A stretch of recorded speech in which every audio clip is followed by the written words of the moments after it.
नमो बुद्धाय, जय भीम, जय भारत, जय संविधान, जोहार साथियों। सबसे पहले तो मैं तमाम पत्रकार बंधुओं का आज की इस प्रेस वार्ता में स्वागत करता हूं।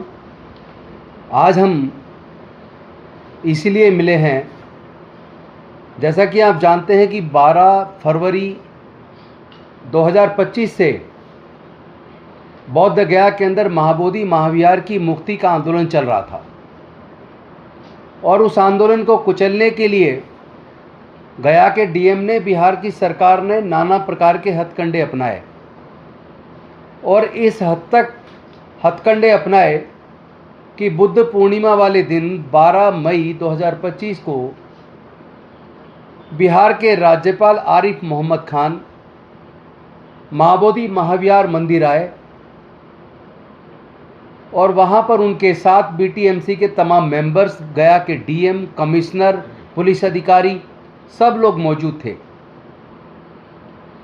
और वहाँ बौद्ध मंदिर के अंदर उस महाबोधि महाविहार में जहाँ तथागत बुद्ध को संबोधि प्राप्त हुई थी, वो महाबोधि महाविहार जो बौद्ध गया में स्थित है, जिस स्थल से दुनिया के तमाम बौद्धों की आस्था जुड़ी है, उस जगह पर बौद्ध मंदिर के अंदर बुद्ध की प्रतिमा की तरफ पीट करके बिहार के राज्यपाल ने ब्राह्मणों के द्वारा मंत्रोच्चार से, जो कभी पहले बुद्ध का छोटा स्तूप होता था और उसके ऊपर बुद्ध की उकरी हुई एक प्रतिमा बनी हुई थी शिला के अंदर, जो तोड़ी जा चुकी है, जो एकदम जहाँ एक गड्ढा सा बन गया है, वहाँ पे उन्होंने उसको शिवलिंग कह के ब्राह्मणों के द्वारा मंत्रोच्चार से पूजा अर्चना की। और वो 100 साल पहले की उस जगह की एक पिक्चर मैं आपको दिखा रहा हूँ, आप देख सकते हैं, आप जूम करके इसको देख सकते हैं। ये 100 साल पुरानी पिक्चर तब की है जब नेपाल का राज परिवार महाबोधि महाविहार में दर्शन के लिए आया था, तथागत बुद्ध के दर्शन के लिए। इसमें बुद्ध की प्रतिमा के सामने ये छोटा स्तूप है और इस पे भी बुद्ध की शिला के अंदर प्रतिमा उकरी हुई है। ये स्तूप तोड़ा जा चुका है, अब बिल्कुल फर्श से मिला हुआ है। इसी जगह को, चूँकि वो स्तूप है, नीचे गोल है, उसको शिवलिंग कह के बुद्ध की प्रतिमा की तरफ पीट करके राज्यपाल महोदय ने, डीएम साहब ने और तमाम बीटीएमसी जो बुद्धिस्ट टेम्पल मैनेजमेंट कमेटी उसके मेंबरान ने पूजा अर्चना की। ये राज्यपाल साहब का कृत्य, ये बीटीएमसी के मेंबर्स का कृत्य, ये डीएम साहब का और कमिश्नर साहब का कृत्य बेसिकली बौद्धों की आस्था को ठेस पहुंचाने वाला है। पूरे दुनिया के बौद्धों की आस्था को ठेस पहुंची है, क्योंकि ये बुद्ध पूर्णिमा वाले दिन ये कृत्य हुआ है और वो भी महाबोधि महाविहार के अंदर हुआ है, बुद्ध की प्रतिमा की तरफ पीट करके हुआ है। क्या इस तरीके से बिहार का शासन, बिहार के राज्यपाल, गया के डीएम, वो लोग मिल के न केवल बौद्धों की आस्था के ऊपर उन्होंने हमला किया, बल्कि बौद्धों को भड़काने का काम किया? क्या राज्यपाल महोदय और बीटीएमसी के मेंबर्स और डीएम, ये तमाम लोग मिलके क्या दो संप्रदायों के बीच, दो धर्मों के मानने वाले लोगों के बीच दंगे फैलाना चाहते थे? क्या वो उनको उकसाना चाहते थे? मैं पूछना चाहता हूं राज्यपाल महोदय से, क्या अयोध्या स्थित राम मंदिर के अंदर वो इस तरह नमाज पढ़ सकते हैं जाके? हिम्मत है उनकी? या किसी गुरुद्वारे के अंदर जाके इस तरह नमाज पढ़ सकते हैं क्या? अगर ऐसा नहीं करते तो बौद्धों की आस्था के केंद्र महाबोधि महाविहार के अंदर उन्होंने ब्राह्मणों के द्वारा बुद्ध के उस स्तूप को शिवलिंग बताकर उसकी पूजा अर्चना क्यों की? इस तरीके से दुनिया के बौद्धों का अपमान उन्होंने क्यों किया? दो धर्मों के बीच वैमनस्य फैलाने का कृत्य उन्होंने क्यों किया? क्या वो दंगे कराना चाहते थे? इसका जवाब राज्यपाल साहब को देना चाहिए और अगर राज्यपाल साहब को इसकी जानकारी नहीं थी तो गया के डीएम को तो थी, वहां के कमिश्नर को तो थी, बुद्धिस्ट टेंपल मैनेजमेंट कमेटी के मेंबर्स को तो थी। इसका जवाब सरकार को देना चाहिए और गया के डीएम को तुरंत बर्खास्त किया जाना चाहिए। और उन्होंने केवल इतना नहीं किया, बिहार के शासन ने बुद्ध पूर्णिमा से अगले दिन 13 तारीख को आरएसएस के कुछ गुंडे माबोदी महाविहार के अंदर गए और वहां जाकर उन्होंने जय श्री राम के नारे लगाए।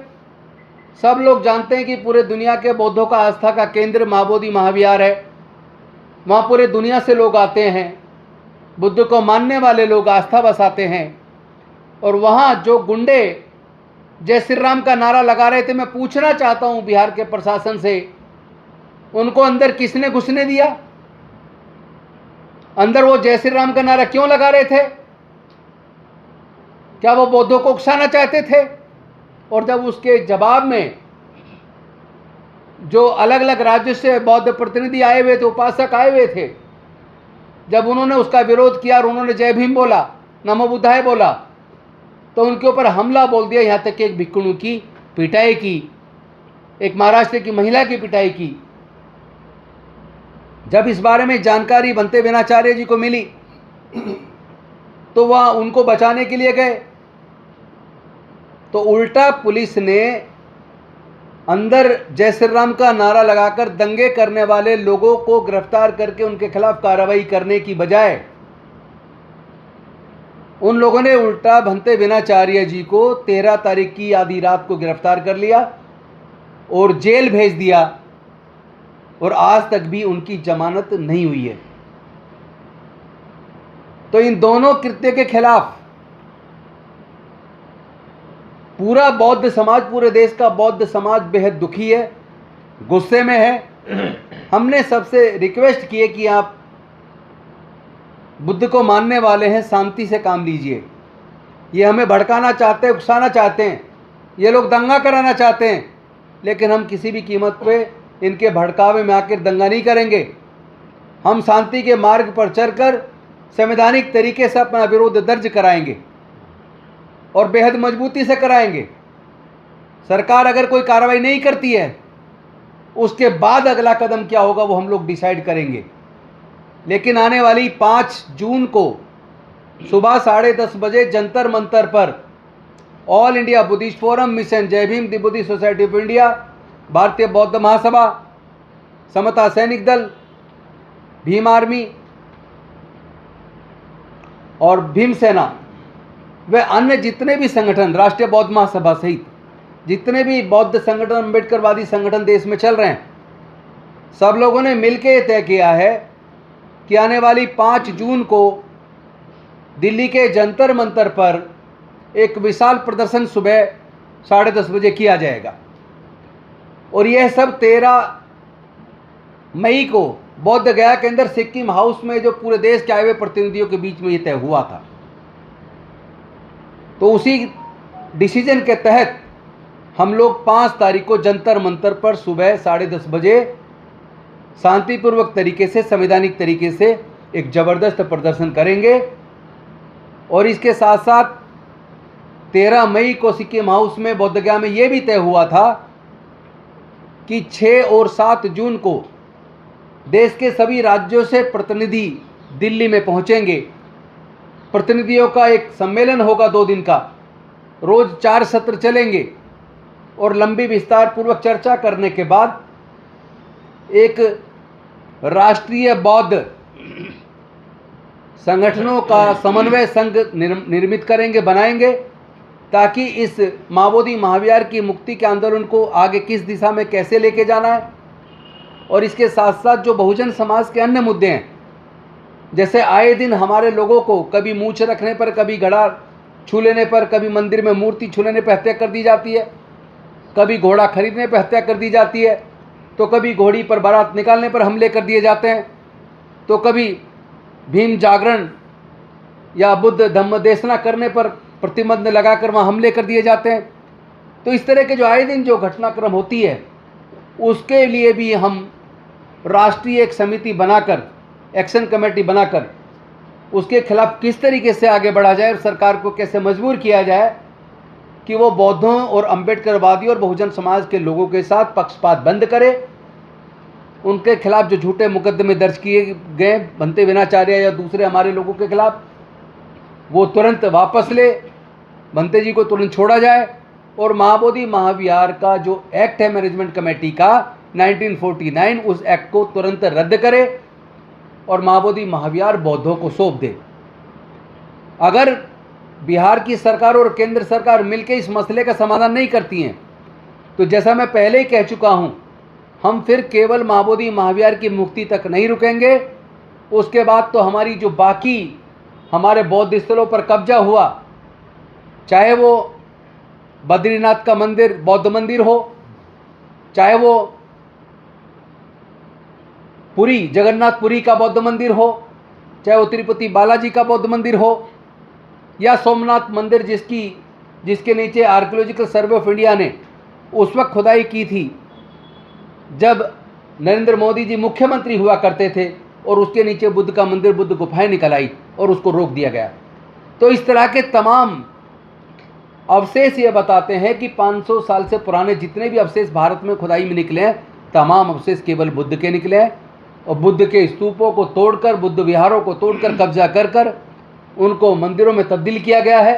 फिर हम उन सब की भी मुक्ति का आवाज़ बुलंद करेंगे, इस लड़ाई को लड़ेंगे। सभी को जय भीम, नमोदय, और आप सभी को बहुत बहुत उपस्थित हुए हैं। धम्मबंधु, मैं तो एक बात कहनी चाहूँगा कि जब ये सरकार के प्रधानमंत्री मोदी जी जब विदेशों में जाते हैं तो वहाँ ये कहते हैं कि हम भगवान बुद्ध की पावन भूमि से आए हैं, और यहाँ आप देख रहे हैं कि जो भगवान बुद्ध की पावन भूमि है उसमें मंत्र पढ़े जा रहे हैं, उसमें पंडित बड़े हुए हैं, उसमें सारा जय भीम जय श्री राम के नारे लगाए जा रहे हैं। क्या मैं ये आज के माध्यम से कहना चाहूँगा, जब विदेशों में कहते हैं पवित्र भूमि से आए हैं भगवान बुद्ध की से, क्या उनको सुनाई नहीं देता है कि उस भूमि पर जहाँ तथागत भगवान बुद्ध को ज्ञान प्राप्त हुआ, ऐसी भूमि पर भगवान बुद्ध जो जय श्री राम के नारे लगाए जाते हैं, वहाँ भिक्षुओं को जेल भेज दिया जाता है, वहाँ महिलाओं को, जो हमारी बौद्ध भिक्षुणी को पीटा जाता है, क्या उनको दिखाई नहीं देता? अभी जो हमारा आंदोलन है, अभी हमने जंतर मंतर पर 13 मार्च को हमने प्रदर्शन किया था। अब उससे ज़्यादा उग्र प्रदर्शन, वो तो हमारा केवल दिल्ली का था, लेकिन अब ऑल इंडिया बेस पर जो प्रदर्शन है 5 जून को, उस पर सभी से हम आह्वान करते हैं कि ज़्यादा से ज़्यादा लोग आएँ और इकट्ठा हों, जिससे कम से कम इस सरकार को ये लगे कि भाई हम, भगवान बाबा साहब ने कहा था कि भगवान बुद्ध का जो धम्म है वो ये नहीं धम्म सिखा था कि हम बार बार ही बैठे रहें, लेकिन हम उसके बाद हम उसको किसी को ऐंठना, तोड़ना और मरोड़ना भी जानते हैं, तभी हम भगवान बुद्ध बाबा साहब के अनुयायी बन सकते हैं। तो ये हम ये आश्वासन देते हैं, हम शांति प्रिय लोग हैं, शांति से काम करेंगे, आह्वान करेंगे, लेकिन जब नहीं मानेंगे तो फिर आगे दूसरा कदम भी उठाया जाएगा। और इसके बाद अगर फिर भी नहीं मानते हैं तो भारत, पूरे वर्ल्ड में 120 कंट्री ऐसे हैं जिनकी एक फॉर्म बनी हुई है बुद्धिस्टों की, फिर हम ये बात वहाँ पर उठाएंगे। और जितने भी अभी जितने बौद्ध कंट्रीज़ के यहाँ वो बने हुए हैं, जो मंत्रालय हैं, उनको सबको लेटर देंगे हम। फिर ये सरकार ये ना कहे कि तुमने अपने देश की बात को दूसरे विदेशों में क्यों पहुँचा दिया, क्योंकि हमारी चेतावनी है। अगर ये नहीं करेंगे तो फिर हमें दूसरा कदम यही उठाना पड़ेगा, जितनी भी एम्बेसी हैं उन सब एम्बेसी को जो जिसमें बौद्ध धर्म की अधिकता है वहाँ उनको लिखेंगे, लेटर देंगे। ये हमारा उद्देश्य रहेगा। और इन्हीं शब्दों के साथ हम ज़्यादा ना कहते हुए हम इस सरकार को आगाह करते हैं कि भाई इसको छोटा न लें, हम शांति प्रिय लोग हैं, भगवान बुद्ध के मानने वाले हैं, उद्दंड न मचाएं, हम शांति चाहते हैं। और अंत में मैं सभी से यही कहूँगा कि ज़्यादा संख्या में 5 जून को सब लोग पहुँचें, इस कार्यक्रम को सफल बनाएं। इन्हीं के साथ जय भीम। मैं निवेदन, मोदी का जो धार्मिक विवाद पूरे देश के सामने आया है, वो सिर्फ अब भारत का मसला नहीं है, बल्कि अंतर्राष्ट्रीय पटल पर भी इसकी चर्चा हो रही है। भारत के संविधान को लागू हुए करीब 75 वर्ष हुए, और इसमें प्रत्येक धर्मों को उसकी स्वतंत्रता के लिए बाबा साहब ने तमाम सुविधाएं दी हैं। बावजूद उसके किसी के धर्म में जाकर ज़बरदस्ती बल का प्रयोग कर पूरी तरीके से भड़काना, वहाँ पर जाकर मुकदमे कर जेल भेजना, आस्था रखने वाले लोगों की मूर्तियों पर कभी पीठ दिखाना, कभी शिवलिंग बनाकर पूजा करना, और इसमें सरकार, बिहार सरकार, राज्यपाल, जो कि इंटरनेशनल मुद्दे हैं जिसकी वजह से भारत दुनिया के देशों में जाना जाता है, बावजूद उसके द्वारा कोई संज्ञान नहीं लिया जाता है। भारत एक धर्मनिरपेक्ष देश है, बावजूद उसके बार बार प्रत्येक धर्मों को टारगेट किया जा रहा है, और जो मानवता में यकीन रखते हैं वहाँ पर जाकर उनको उकसाया जा रहा है ताकि उधर से कोई भी हिंसक घटनाएं हों और उसके बाद वो प्रतिकार के रूप में लोगों के ऊपर कार्रवाई करें और जो उसमें आस्था रखता है उसको कुचलने का प्रयास करेंगे। लेकिन भारत के संविधान ने सबको ताकत दे रखी है। 2012 से माननीय उच्चतम न्यायालय में इस संबंध में रिट पिटीशन पेंडिंग है, और उसमें हम लोगों की एक मीटिंग भी हुई है कि और कौन से नए मुद्दे ले आए जा सकते हैं जिसको ले आकर हम लोग उसका निस्तारण जल्द से जल्द कराएं। और कमाल की बात यह भी है कि इस देश के न्यायपालिका में पहले Buddhist chief justice of India अपने आप को डिक्लेयर करते हैं, बावजूद उसके बुद्धिस्ट लोगों के ऊपर इस तरह के हमले शायद दुनिया में कहीं और नहीं हो रहे होंगे। और इस मुल्क में जो बुद्धिज़्म है वो अपनी मुक्ति के लिए आंदोलन छेड़ रहा है। ये बहुत ही दुर्भाग्यपूर्ण स्थिति है इस मुल्क की। सभी अम्बेडकरवादी जो बुद्ध को मानते हैं और तमाम ऐसे लोग जो सभी धर्मों की इज्जत करने में यकीन रखते हैं, उनको आगे आना चाहिए। ये सिर्फ अम्बेडकरवादियों की ही मुहिम नहीं होनी चाहिए, क्योंकि जिस तरीके से धार्मिक स्वतंत्रता को बाधित किया जा रहा है, आने वाले समय में वो अपने देवी देवता तक को थोपने के लिए तैयार हैं। कभी भी बुद्धिज़्म की विवाद पूरी दुनिया में कहीं नहीं रही है। यह शांति का धर्म है, अहिंसा का धर्म है, सत्य का धर्म है। लेकिन सरकारें जानबूझकर एक विशेष धर्म को टारगेट बारी बारी से कर रही है। उसकी संवैधानिक संस्थाओं से उसको कराया जा रहा है। लेकिन जो हम लोगों की एक बैठक हुई है उसमें तय किया गया है कि अभी तो लोग टुकड़ों में, कोई किसी राज्य में, कोई किसी ज़िले में, तमाम संगठन बना के, तमाम समितियां बना के लोग इस मुद्दे को खड़ा कर रहे हैं। लेकिन 5 जून को जो एक आंदोलन रखा गया है वो एक सांकेतिक आंदोलन है पूरे देश के लिए। और इसके बाद 6 और 7 जून को एक समन्वय समिति बनाई जा रही है ताकि सभी लोग इकट्ठे होकर एक साथ इस विवाद को सुलझाएं। और माननीय सुप्रीम कोर्ट में भी अपनी पैरवी दमदारी से हम लोग करेंगे। आदरणीय मंत्री जी ने भी बताया आप लोगों को। और सरकारों से ये उम्मीद हम लोगों को बिल्कुल नहीं है आज की तारीख में कि ये हम लोगों को न्याय देंगे, क्योंकि बुद्धिज़्म अपने इस देश में न्याय के लिए लड़खड़ा रहा है। जिसको मेरा सभी लोगों से अपील है कि सभी लोग इस आंदोलन में सहयोग करें, अपना भाग अपने आप को समर्पित करें, जिससे कि आने वाला समय सभी के लिए हितकर हो। बहुत